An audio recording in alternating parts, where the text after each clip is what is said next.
Hello मेरे दोस्तों, तो जिन लोगों ने भी आरपीएफ एसआई का फॉर्म भरा था उनके लिए एक इंपॉर्टेंट नोटिस निकाला है। बहुत ही छोटी सी वीडियो और काम की वीडियो रहेगी।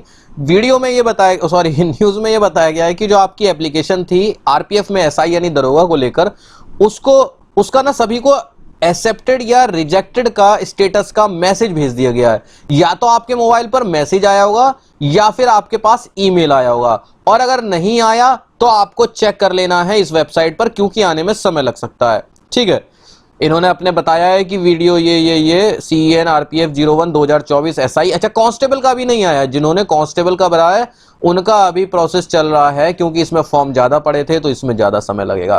कई सारे बच्चों को मैसेज आने रिसीव हो गए हैं, ज्यादातर में एक्सेप्टेड है, कुछ एक में रिजेक्टेड है। अब जिनका रिजेक्टेड है वो कहेंगे यार हम क्या कर सकते हैं, क्या करें? तो भाई आप कुछ नहीं कर सकते, आपका रिजेक्टेड ही है।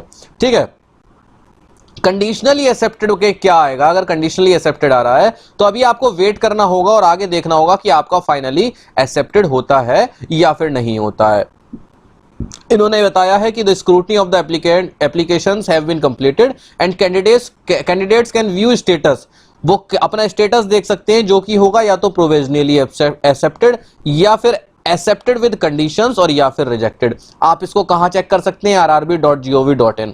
दोस्तों, अगर आपको तैयारी करनी है आरपीएफ एसआई की, तो क्योंकि इस बार कंपटीशन जो है वो बहुत तगड़ा होने वाला है दोस्त, तो आपको एक तो ले लीजिए बुक मेरी कहने से, किरण पब्लिकेशन की PYQ बुक। ठीक, डिस्क्रिप्शन में आपको लिंक मिल जाएगा। इससे क्या होगा, आपको पता चल जाएगा कि पिछले साल एसआई के कैसे पेपर आए थे।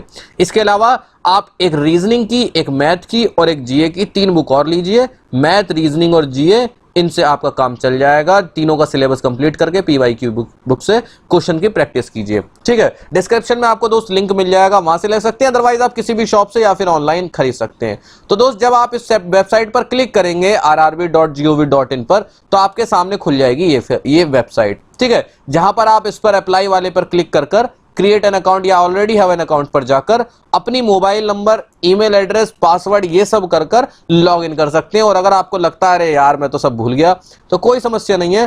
फॉरगेट पासवर्ड पर क्लिक कर आप अपनी बेसिक डिटेल डालिए, डेट ऑफ बर्थ डालिए, कैप्चा डालिए और उसके बाद प्रोसीड कर दीजिए। मेल या मैसेज में आपको भेज दी जाएगी आपकी डिटेल, उससे आप फॉरगेट पासवर्ड करके दोबारा से कर सकते हैं।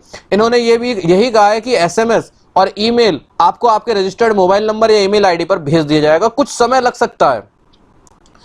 लग सकता है इस प्रोसेस में, इसलिए ऐसा मत सोचिएगा कि आपके पड़ोसी का आ गया, आपका अभी तक नहीं आया। ठीक है, RRB regrets inability to entertain any correspondence from rejected candidates। जो RRB है वो कुछ भी आगे जो रिजेक्टेड कैंडिडेट्स हैं उनका आगे बढ़ाने में या किसी भी तरह की सहायता करने में या दोबारा से उन एप्लीकेशन पर विचार करने का उनके पास समय नहीं है। इसके लिए वो पहले ही माफी मांग रही हैं। ठीक है, कि भाई जो रिजेक्टेड हो गए उनका कुछ नहीं हो पाएगा। ठीक, अच्छा, इन्होंने कहा है कि जिनका प्रोविजनली एक्सेप्टेड या कंडीशनली एक्सेप्टेड लिखा हुआ है वो अभी पूरी तरह से निश्चित नहीं है कि हां भाई आपका हो गया है 100%। इस केस में भी कुछ चांसेस हैं कि आगे चलकर किसी कारण से आपका फॉर्म कैंसिल हो सकता है किसी भी स्टेज में। यह मान के मत चलिएगा कि मेरा एक्सेप्टेड आ गया तो एक्सेप्टेड हो गया, हालांकि ऐसा होता नहीं है, पर फिर भी लाखों में एक आध केस ऐसे निकल सकते हैं।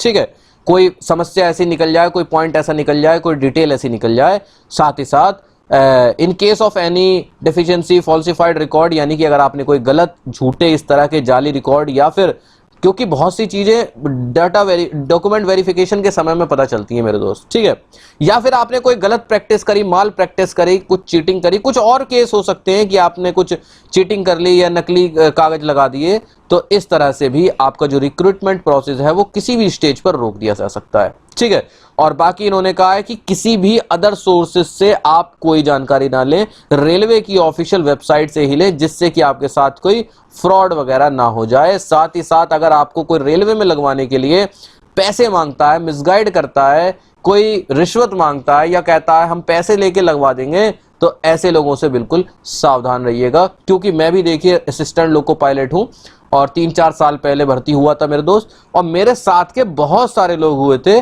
उनमें से किसी से भी पैसे कहीं पर भी किसी भी स्टेज पर नहीं लिए गए थे।